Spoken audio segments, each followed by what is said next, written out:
Ketidakamanan versus ketidakamanan, akankah tepi barat memulai intifada ketiga melawan Israel?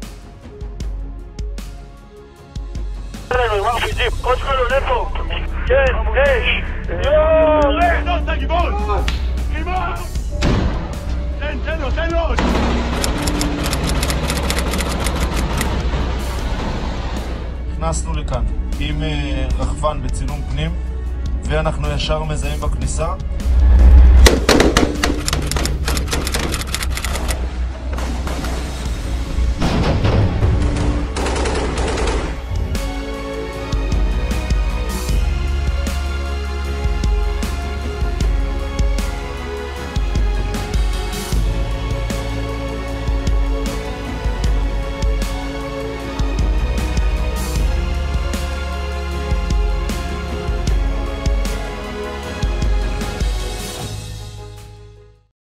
Mimpi buruk terbesar Zionis adalah terbukanya gerbang neraka di tepi barat Sungai Yordan.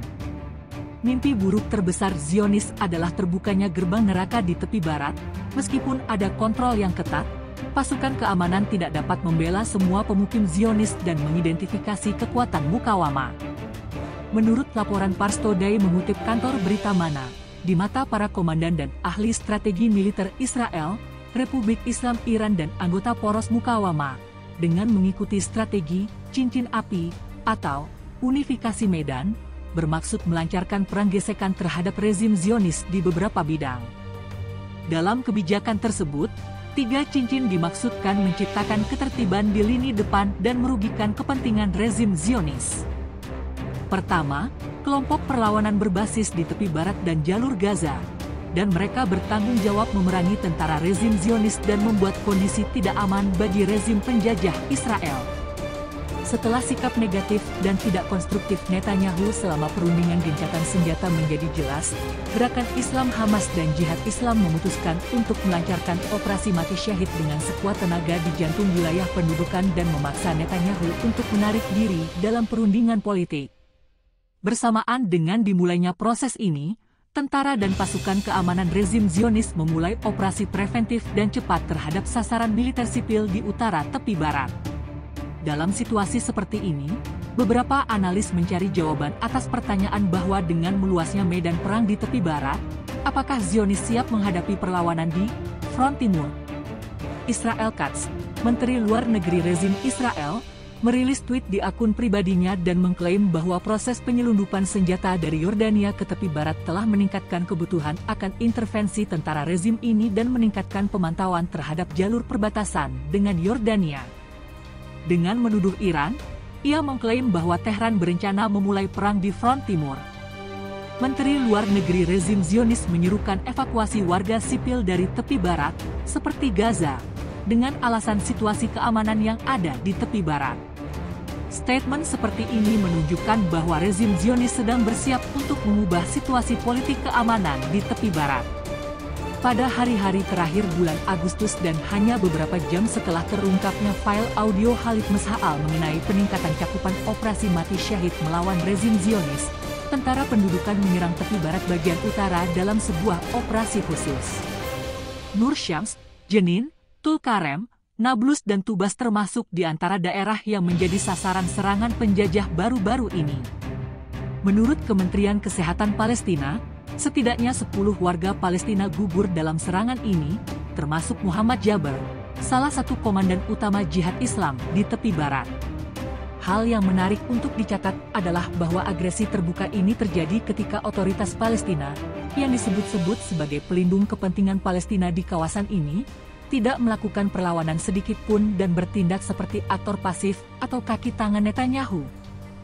Penolakan Israel terhadap proposal 3 tahap Biden dan syarat Netanyahu yang tidak dapat diterima mengenai koridor Philadelphia dan garis perbatasan dengan Mesir menyebabkan Hamas dan gerakan Jihad Islam Palestina dengan menyerang selatan Tel Aviv, mengonfirmasi dimulainya operasi mati syahid melawan kepentingan rezim di dalam dan di luar Palestina pendudukan. Pada tanggal 30 Agustus, Hamas melukai dengan parah sejumlah pasukan Zionis dengan 2 bom mobil di Karmel Zur dan Bus Etzion. Setelah serangan-serangan sukses ini, kelompok Palestina ini memperingatkan bahwa jika kebijakan agresif Netanyahu terus berlanjut, tindakan serupa akan terulang kembali dengan tingkat keparahan yang lebih besar.